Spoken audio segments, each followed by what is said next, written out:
ಬೇಕಾದ ಸಲ ಹೇಳಿದ್ವಿ, ರೈತನ ಬಗ್ಗೆ ರೈತ ನಮಗೋಸ್ಕರ ನಿಸ್ವಾರ್ಥದಿಂದ ಆತ ನಮಗೋಸ್ಕರ ಏನು ಕೊಡ್ತಾನೋ, ಆತ ಏನು ಬೆಳಿತಾನೋ, ಯಾವುದು ನಾವು ಅದನ್ನು ಆಹಾರ ತಗೋತೀವೋ ಅದ್ರ ಬಗ್ಗೆ ನಮ್ಮ ಕೃತಜ್ಞತೆ ಗೌರವ ಇರಬೇಕು. ಇದು ಶಿಕ್ಷಣದಲ್ಲೇ ಆಗಬೇಕು ಅಂತ ನಾನು ಅಷ್ಟೆ. ಪ್ರತಿ ಮಕ್ಕಳಿಗೆ ಮುಂದಿನ ಇವತ್ತೇನು ಪೀಳಿಗೆ ಇದ್ದಾರೆ ಅವ್ರಿಗೆ ಗೊತ್ತಾಗಬೇಕು ಅವ್ರದ್ದು. ಯಾರಿಗೂ ನಮಸ್ತೆ ಅಂತ, ನಾನು ಬೆಳವಾಡಿ ಹಿಂದೀಪುರ ಪೋಸ್ಟ್ ಅಂಗ್ಳ ಹೋಬಳಿ ಗುಂಡ್ಲುಪೇಟೆ ತಾಲೂಕು, ಚಾಮರಾಜನಗರ ಜಿಲ್ಲೆ. ನಾನು 4 ವರ್ಷದಿಂದ ಹಾಗಲಕಾಯಿ ಬೆಳೀತಾಯಿದ್ದೀನಿ. ನನಗೆ ಗೂಳೂರವರು ಜಗದೀಶ್ ಅಂದ್ಬಿಟ್ಟು ರವಿ ಅಂತ ರೈಟ್ ಇದು ಅಂದರೆ ಸೀಡ್ಸ್ ಎಲ್ಲ ಕೊಟ್ಟು ಅವರೇ ತಗೋತಾರೆ, ಇಲ್ಲೇ ಬಂದು ಪರ್ಚೇಸ್ ಮಾಡ್ತಾರೆ. ಮಾಮೂಲಿ ನಮ್ಮದೇ ನರ್ಸರಿ ಇದೆ, ನಾವು ನರ್ಸರಿಲಿ ಸೀಡ್ಸ್ ಹಾಕತ್ತೀವಿ. ಆ ಸೀಡ್ಸ್ ಹಾಕೊಂಡು ನಾವು ಜೂನ್ಗೆ ಪೈರ್ ನಾಟಿ ಮಾಡ್ತೀವಿ. ಅಂದರೆ ಫಸ್ಟು ನಾವು ಜಮೀನೆಲ್ಲ ಹದ ಮಾಡ್ಕೊಂಡು ಒಂದು 2 ಟ್ಯಾಕ್ಟ್ರು ದನಗೊಬ್ಬರ ಮತ್ತು DAP ಎಲ್ಲ ಮಿಕ್ಸ್ ಮಾಡಿ ಹಾಕ್ತೀವಿ.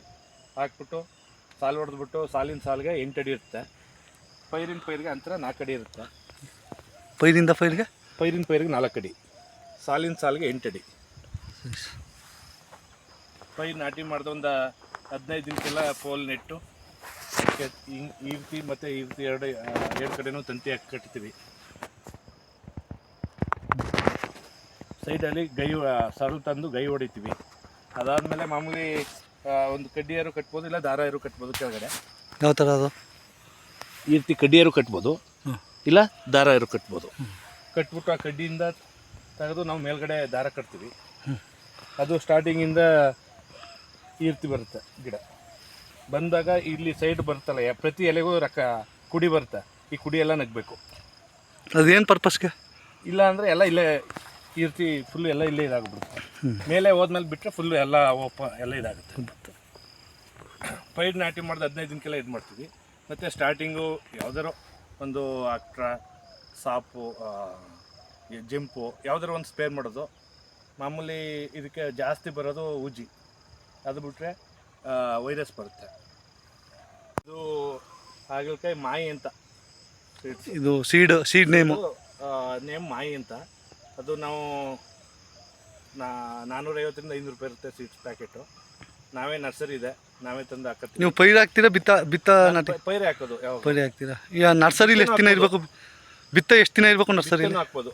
ಅದೇನ 16 ರಿಂದ 18 ದಿನಕ್ಕೆಲ್ಲ ಬಂದ್ಬಿಡ್ತೀವಿ. ಪೈರು 15 ದಿನಕ್ಕೆ ನಾಟಿ ಮಾಡ್ಬೋದು. 15 ರಿಂದ 16 ದಿನದೊಳಗೆ ನಾಟಿ, 18-20 ದಿನದೊಳಗೆ ನಾಟಿ ಆಗ್ಬಿಡ್ಬೇಕು.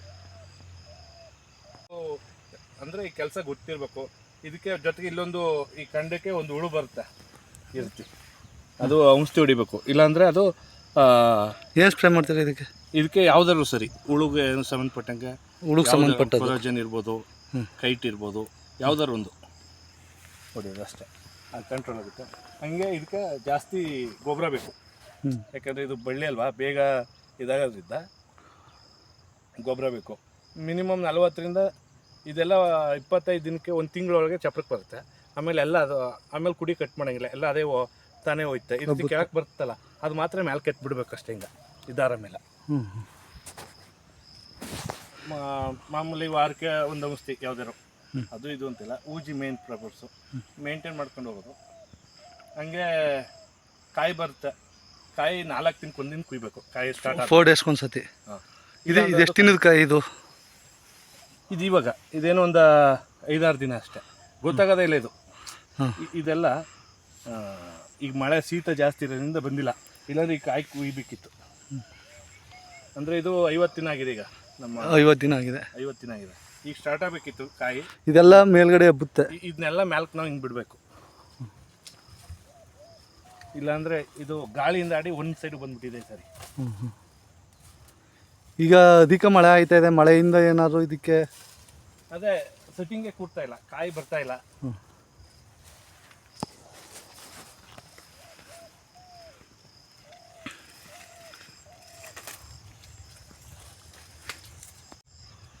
ಇದು ಮೇನು ಆಳೇನು ಜಾಸ್ತಿ ಬೇಕಿಲ್ಲ, ಅಂದರೆ ಮನೆಯವರೇ ಮಾಡೋದಾದರೆ ಅನುಕೂಲ. ಈಗ ಇದು ಪೋಲ್ಸ್ಗೆಲ್ಲ ಏನು ರೇಟ್ ಆಗುತ್ತೆ, ಏನು ಕಾಸ್ಟ್ ಆಗುತ್ತೆ? ನಾನು ಇದು ತಂದು 5 ವರ್ಷ ಆಗಿದೆ. ಅಂದರೆ ಒಂದು ಬಿದಿರು ಕಟ್ಟೆ ತಗೊಂಡು ಬಿದಿರದು ತಗೊಂಡಿದ್ದೀನಿ. ಅಂದರೆ ಓನಾಗಿ ನಿಮ್ಮಲ್ಲೇ ತಗೊಂಡಿದ್ದು ಇದು? ನಾನು 5 ವರ್ಷದಲ್ಲಿ ತಗೊಂಡಿದ್ದು. ಇದು 5ನೇ ಬೆಳೆ. ಇದು ಸ್ವಲ್ಪ ಹೈಟ್ 10 ಅಡಿ ಇತ್ತು, ಈಗ ಕಮ್ಮಿ ಆಗಿದೆ. ಇವಾಗ ಈ ಹೈಟ್ ಸಾಕೈದಕ್ಕೆ ಗಿಡಕ್ಕೆ ಇಲ್ಲ ಇನ್ನೂ ಹೈಟ್ ಆಗ್ಬೇಕು? ಇನ್ನೂ ಹೈಟ್ ಆದರೆ ನಮ್ಗೆ ಅನುಕೂಲ. ಹ್ಞೂ ಈಗ ನಮ್ಮದು ಇದು ಪೋಲ್ಸ್ ಕಮ್ಮಿ ಇರೋದ್ರಿಂದ ನಾವು ಇಷ್ಟಕ್ಕೆ ಹಾಕೊಂಡಿದ್ದೀವಿ. ಹೈಟ್ ಆದಷ್ಟು ನಾವು ಒಳಗಡೆ ಕಾಯಿ ಅಂದರೆ ಪೋಲ್ಸ್ಗೆ ಒನ್ ಟೈಮ್ ಇನ್ವೆಸ್ಟ್ಮೆಂಟ್ ಅಷ್ಟೇ? ಹೌದು, ಒನ್ ಟೈಮ್. ಅಂದರೆ ಬೇರೆ ಆದ್ರೆ ಬಾಳ್ಮೆ ಬರಲ್ಲ, ಬಿದಿರದಾದ ಮಾತ್ರ ಬಾಳ್ಮೆ ಬರುತ್ತೆ ಅಷ್ಟೇ. ಇವಾಗ ಏನು ಖರ್ಚಾಗುತ್ತೆ ಇದು ಬೆಳೆ? ಈ ನಮ್ಮ ಹತ್ರ ಫಸ್ಟ್ ಟೈಮ್ ಮಾತ್ರ 1 ಲಕ್ಷ ಖರ್ಚಾಗುತ್ತೆ 1 ಎಕರೆಗೆ. ನೆಕ್ಸ್ಟ್ ಎಲ್ಲ ಒಂದು 60ರಿಂದ 70,000. ಆದಾಯ ಏನು ನಿರೀಕ್ಷೆ ಮಾಡ್ಬೋದು ಇದರಿಂದ? ಅದು ಕ್ಲೈಮೇಟ್ ಮೇಲೆ ಡಿಪೆಂಡು. ನಾವು ರೈಟು ಕ್ಲೈಮೇಟು ಎಲ್ಲ. ನಾನು ಫಸ್ಟ್ ಟೈಮ್ ಹಾಕಿದಾಗ ನನಗೊಂದು 5 ಲಕ್ಷ ಆಗಿತ್ತು. ಎಷ್ಟು ವರ್ಷದಿಂದ ಆಗ್ತಾ ಇದ್ದೀರಾ ನೀವು ಇದನ್ನು? 5 ವರ್ಷದಿಂದ ಆಗ್ತಾ ಇದ್ದೀನಿ. ಅಂದರೆ ನಿಮ್ಮನ್ನ ಹಾಗಲಕಾಯಿ ನಿಮ್ಮನ್ನ ಒಂದು ಹಂತಕ್ಕೆ ತಗೊಬಂದ್ಬಿಟ್ಟಿದೆ. ಹಾಗಲಕಾಯಿ ನಂಗೆ ಯಾವಾಗಲೂ ಲಾಸ್ ಆಗಿಲ್ಲ, ಯಾವಾಗಲೂ ಲಾಸ್ ಆಗಿಲ್ಲ. ಹಂಗಾಗೆ ಮಾಡ್ತಾ ಇದ್ದೀನಿ. ಇವಾಗ ಮಾರ್ಕೆಟಿಂಗ್ ಹೆಂಗೆ? ಇದು ಇಲ್ಲಿಗೆ ಬಂದು ತಗೋತಾರೆ ಇಲ್ಲ ನೀವು ಹಾಕ್ಬೇಕಾ? ನಮಗೆ ಅಂದರೆ ನಾವು ಈ ಚೆನ್ಮಲ್ಗೆ ಕೊಡ್ತಾರಲ್ಲ, ಹಂಗೆ ಸೀಡ್ಸ್ ಕೊಡ್ತಾರೆ. ಈ ಗೂಡ್ಲೂರವರು ರವಿ ಅಂತಿದ್ದಾರೆ, ಅವರೇ ತಗೊಬಂದು ಕೊಡ್ತಾರೆ, ಅವರೇ ತಗೊಂಡು ಹೋಗ್ತಾರೆ. ನಾವು ಕಟ್ ಮಾಡಿ ಒಂದು ಕಡೆ ಗುಡ್ಡಾಕರೆ ಅವರೇ ಬಂದು ಬಾಕ್ಸಲ್ಲಾದ್ರೂ ಸರಿ, ಚೀಲ ಆದರೂ ಸರಿ. ಬಾಕ್ಸ್ ಆದರೆ ಒಂದು 3 ರೂಪಾಯಿ ಜಾಸ್ತಿ ಇರುತ್ತೆ, ಚೀಲ ಆದರೆ ಒಂದು 2 ರೂಪಾಯಿ 3 ರೂಪಾಯಿ ಕಮ್ಮಿ ಇರುತ್ತೆ. ಅಂದರೆ ಕಾಯಿ ಯಾವುದೇ ಕಾರಣಕ್ಕೂ ಕೊಕ್ಕೆ ಬರಬಾರ್ದು, ನೀಟಾಗಿ ಬರಬೇಕು. ಹಂಗಾದರೆ ಒಳ್ಳೆ ರೈಟ್ ಇರುತ್ತೆ. ಈ ಕೊಕ್ಕೆ ಕಾಯಿಗೆ ಏನು ಅದನ್ನ ತಗೊಳ್ಳೋದೇ ಇಲ್ವಾ? ಇಲ್ಲ ತಗೋತಾರೆ, ಸೆಕೆಂಡ್ಸ್ ಅಂತ ತಗೋತಾರೆ. ಒಂದು 50 ರೂಪಾಯಿ ಇದ್ರು ಅದು 5 ರೂಪಾಯಿ 6 ರೂಪಾಯಿ ಆಗ್ತದೆ ಅಷ್ಟೇ. ಇವಾಗ ಇದೆಲ್ಲ ಫುಲ್ ಕವರ್ ಆಗುತ್ತೆ. ಕವರ್ ಆದಮೇಲೆ ಇಲ್ಲಿ ಬರುತ್ತಲ್ಲ, ಇಲ್ಲಿ ಈ ಕಾಯಿ ಮೇಲೆ ಇದ್ರೆ ಅದನ್ನ ಬಿಡಬೇಕು ಕೆಳಕ್ಕೆ. ಹಿಂಗಿದ್ರೆ ಹಿಂಗೆ ಕೆಳಕ್ಕೆ ಬಿಡಬೇಕು, ಇಲ್ಲಾಂದ್ರೆ ಅದು ಕೊಕ್ಕಾಗ್ಬಿಡುತ್ತೆ. ಇದು ಎಷ್ಟು ದಿನದ ಬೆಳೆ? ಅದು ನಾವು ಮೇಂಟೈನ್ ಮಾಡ್ದಂಗೆ. ನಮಗೆ ಈಗ ಮಿನಿಮಮ್ ಅಂದ್ರೂ ಒಂದು 20 ಕೊಯ್ಲು ಕುಯ್ಯೋರು ಇದ್ದಾರೆ. ಇದನ್ನ 20 ಕೊಯ್ಲು ಅಂದರೆ 4 ದಿನಕ್ಕೆ ಒಂದ್ಸತಿ? ಅಂದರೆ 4 ದಿನಕ್ಕೆ ಒಂದ್ಸರಿ ಅಂದರೆ 80 ದಿನ, 3 ತಿಂಗಳು ಕಟಿಂಗ್ ಮಾಡ್ಬೋದು. ಬಂದಮೇಲೆ 3 ತಿಂಗಳು ಅಂದರೆ ಒಂದು ಬರೋದಕ್ಕೆ 55 ದಿನ ಅಂದರೆ 7 ತಿಂಗಳು. 50 ದಿನಕ್ಕೆ ಸ್ಯಾಂಪಲ್ ಬರುತ್ತೆ, ಇರ್ತೀವಿ ಒಂದೊಂದು ಕಾಯಿ ಬರುತ್ತೆ. ಬಂದಮೇಲೆ ಪ್ರತಿ 4 ದಿನಕ್ಕೆ ಕಾಯಿ ಸ್ಟಾರ್ಟ್ ಆಗುತ್ತೆ ಅಷ್ಟೇ. ಮಿನಿಮಮ್ ಅಂದರೆ ಒಂದು ಅದನ್ನ ಅದೇ ನಾವು ಎಷ್ಟು ನೀಟಾಗಿ ಜವಾಬ್ದಾರಿ ತಗೊಂಡು ಮಾಡ್ತೀವಿ ಅಷ್ಟು ಪ್ರಾಫಿಟ್ ಇರುತ್ತೆ. ಎಕರೆಗೆ ಒಂದು 15ರಿಂದ 20. ಅಂದರೆ ಹಾಗಲಕಾಯಿ ಬೆಳೆ ನಿಮ್ಮನ್ನ ಒಂದು ಸದೃಢವಾಗಿ ನಿಂತ್ಕೊಳ್ಳೋ ಥರ ಮಾಡಿದೆ. ಹೌದು. ಇವಾಗ ಇದೆಲ್ಲ ಇನ್ನೆಷ್ಟು ದಿನ ಬೇಕು ನಿಮಗೆ ಹಾಗಲಕಾಯಿ ಕಟಿಂಗ್ ಮಾಡೋಕ್ಕೆ? ಈಗ ಬರ್ತಾ ಇದೆ. ಇದೆಲ್ಲ ಈಗ ನಾವು ಮೇಂಟೈನ್ ಮಾಡೋಕ್ಕಾಗಿಲ್ಲ ಶೀತದಿಂದ. ಈಗ ಗೊಬ್ಬರ ಕೊಟ್ಟರೆ ಈಗೆಲ್ಲ ಕಾಯಿ ಸ್ಟಾರ್ಟ್ ಆಗ್ತಾ ಇದೆ, ಸಣ್ಣ ಮಗು ಸ್ಟಾರ್ಟ್ ಆಗ್ತಾ ಇದೆ. ಈಗ ಅಂದರೆ ಬರಬೇಕು ಅಂದರೆ ಇನ್ನೂ ಒಂದು 15 ದಿನ ಬೇಕು. ಬರುತ್ತೆ ಫಸ್ಟು ಈ ಥರ ಹಿಂಗೆ ಕೂಟಿದ್ರ ಮೇಲೆ ಅದನ್ನ ಕೆಳಗಡೆ ಬಿಡಬೇಕು. ಅಂದರೆ ಸ್ಟಾರ್ಟಿಂಗ್ ಏನು ಕೂತ್ಕೊಳ್ಳಲ್ಲ ಹಂಗೆ. ಇವಾಗ ಇದನ್ನ ಕಳೆ ತೆಗಿಯೋಕ್ಕೆಲ್ಲ ಏನು ಮಾಡ್ತೀರಾ ನೀವು? ಲೇಬರ್ಸ್ ಕಡೆ ಇನ್ನೇನು ಮಾಡೋಕ್ಕಾಗಲ್ಲ, ಲೇಬರ್ಸ್ ಕಡೆ ತೆಗಿಸ್ಬೇಕು. ಇವಾಗ ಏನು ಮಾಡಿದ್ದೀರಾ ಇದನ್ನು? ಈಗ ಟಿಲ್ಲರ್ ಹೊಡೆದಿದ್ವಿ. ಟಿಲ್ಲರು? ಈಗ ಮಳೆ ಏನು ಮಾಡೋಕ್ಕಾಯ್ತಾ ಇಲ್ಲ. ಕೆಲಸ ಗೊತ್ತಿದ್ರೆ ಭಾರಿ ಈಜಿ, ಇಲ್ಲ ಅಂದರೆ ಸ್ವಲ್ಪ ಕಷ್ಟ. ಹೊಸ್ತ ಮಾಡ್ತೀನಿ ಅಂದರೆ ಕಷ್ಟನೇ. ಇದೇನು ಬೆಡ್ ಗಿಡ್ ಮಾಡೋ ಥರ ಇಲ್ಲ? ಆರ್ಡ್ರು ಮಾಡ್ಬೋದು, ಮಲ್ಚಿಂಗು ಹಾಕ್ಬೋದು. ಮಲ್ಚಿಂಗ್ ಹಾಕ್ಬೋದು? ಮಲ್ಚಿಂಗ್ ಹಾಕೋದು ಅನುಕೂಲನಾ ಏನು? ಈಗ 4 ಅಡಿ ಇರೋದ್ರಿಂದ ಮಲ್ಚಿಂಗ್ ಹಾಕಿದ್ರೆ ನನಗೇನದು ನಮಗೆ ಗೊಬ್ಬರ ಕೊಡೋಕ್ಕೆ ಬರೀ ಮಿಂಚೂರಿಗೆ ಕೊಟ್ಟರೆ ವೇಸ್ಟ್ ಆಗುತ್ತೆ ಅಂತ ನಾವು ಹಂಗೆ ಕೊಡ್ತಾ ಇದ್ದೀವಿ ಡೈರೆಕ್ಟ್.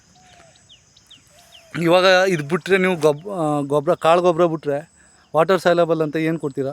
ಏನೂ ಕೊಟ್ಟಿಲ್ಲ. ನೆಕ್ಸ್ಟ್ ಕಾಯಿ ಬರಬೇಕಾದ್ರೆ ಏನು ಕೊಡ್ತೀರಾ? ಅದೇ ಮಾಮೂಲಿ 1261 ಪ್ರತಿಯೊಂದು ಮಾಮೂಲಿ 13045 ಇವೆಲ್ಲ ಕೊಡ್ತೀವಿ. ಯಾವ್ದಾದ್ರು ನ್ಯೂಟ್ರಿಯೆಂಟ್ ಕೊಡ್ತಿರ್ತೀವಿ.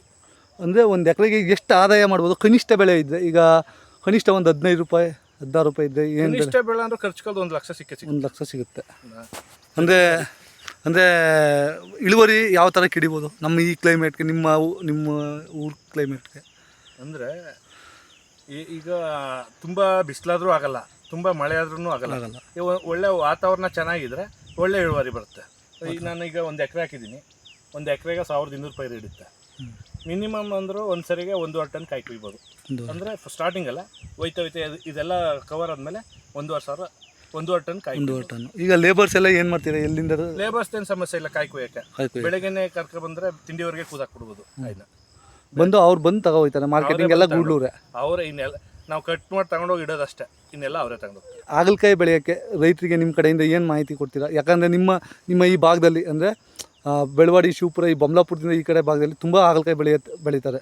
ಅಂದರೆ ನಮಗೆ ಗುಂಡ್ಲುಪೇಟೆ ಮಾರ್ಕೆಟ್ ಇದೆ, ಆದರೆ ಅಂಥ ಮಾರ್ಕೆಟ್ ಏನಿಲ್ಲ. ಈಗ ನಾವು ದಳ್ಳಾಳಿ ಮುಖಾಂತರನೇ ಕೊಡ್ತಾ ಇರೋದು ಇಲ್ಲಿ. ಯಾಕಂದರೆ ಅವರು ತಗೊಂಡೋಗಿ ಕೇರಳ ಮಾರ್ಕೆಟ್ಗೆ ಹಾಕ್ತಾರೆ. ಇಲ್ಲಿಗೂ ಅಲ್ಲಿಗೂ ತುಂಬ ಡಿಫ್ರೆನ್ಸ್ ಇರುತ್ತೆ. ಈಗ ಮೈಸೂರು ಮಾರ್ಕೆಟ್ ಇದೆ, ಇಲ್ಲಿ ಈಗ ಬರೀ 15 ರೂಪಾಯಿ 16 ರೂಪಾಯಿ ಇದೆ, ಇಲ್ಲಿ ಅಲ್ಲಿ 30 ರೂಪಾಯಿ ಇದೆ. ಅಂದರೆ 1 to ಡಬಲ್ ಮಧ್ಯವರ್ತಿಗಳಿದೆ. ಕೇರಳದಲ್ಲಿ ರೈಟ್ ಇದೆ, ಇಲ್ಲಿ ನಮ್ಮ ಕರ್ನಾಟಕದಲ್ಲಿ ಹೋಗ್ತಾ ಇಲ್ಲ. ಇದು ಜಾಸ್ತಿ ಯೂಸ್ ಮಾಡಲ್ಲ. ಹಂಗಾಗಿ ಇವಾಗ ಬೆಳೆನ ಗಮನಿಸ್ಕೊಳ್ಳೋದ್ರಿಂದ ಅಂದರೆ ಮೇಂಟೆನೆನ್ಸ್ ಬಗ್ಗೆ ರೈತರಿಗೆ ನಿಮ್ಮ ಕಡೆಯಿಂದ ಏನು ಮಾಹಿತಿ ಕೊಡ್ತೀರಾ? ಏನಿಲ್ಲ, ಬರ್ತಾರೆ ಒಬ್ರು ಅವ್ರ ಸೀಡ್ಸ್ ಕೊಡ್ತಿದ್ದಾರಲ್ಲ, ಅವರೇ ಬರ್ತಾರೆ, ಜಗದೀಶ್ ಅಂತ. ಅವ್ರು ಬಂದು ಎಲ್ಲ ಹೇಳ್ಕೊಡ್ತಾರೆ. ಒಂದೊಂದು ಸರಿ ಒಂದೊಂದು ರೀತಿ ಮಾರಿ ಬರ್ತಾರೆ. ಯಾವ ಮಣ್ಣಿಗೆ ಸೂಕ್ತವಾಗಿರುತ್ತೆ ಇದು ಹಾಗಲಕಾಯಿ? ಇದು ಕಲ್ ಜರ್ಬ್ ಮಣ್ಣಿಗೆ ಸೂಕ್ತ. ಕಲ್ಜಿ ನಮ್ದು ಕಪ್ಪು ಮಣ್ಣು, ಕಲ್ ಜರ್ಬ್ ಮಣ್ಣಲ್ಲಿ ಸೂಪರ್ ಬರುತ್ತೆ ಕಾಯಿ. ತುಂಬಾ ತೂಕ ಬರುತ್ತೆ, ಕಾಯಿ ಚೆನ್ನಾಗಿ ಬರುತ್ತೆ. ಬೇಗ ಎಷ್ಟೇ ಮಳೆ ಹೋದ್ರು ಬೇಗ ಡ್ರೈ ಆಗಂತ. ಕಳೆದ ಬಾರಿ ನೀವು ಹಾಗಲಕಾಯಿ ಹಾಕಿದಾಗ ಏನು ಆದಾಯ ಸಿಕ್ತು? ನಮ್ಗೆ ಹೋದ ಸರಿ ಏನೋ ಇದಿರ್ನಿಲ್ಲ, ರೈಟ್ ಇರ್ನಿಲ್ಲ. ಏನೋ ಒಂದು ಲಕ್ಷ ಆಗಿತ್ತು ಅಷ್ಟೇ. ಖರ್ಚೆಲ್ಲ 50,000 ಸಿಕ್ಕಿತ್ತು ಅಷ್ಟೇ. ಖರ್ಚೆಲ್ಲ ಕಳೆದೊಂದು 50,000 ಸಿಕ್ಕಿತ್ತು.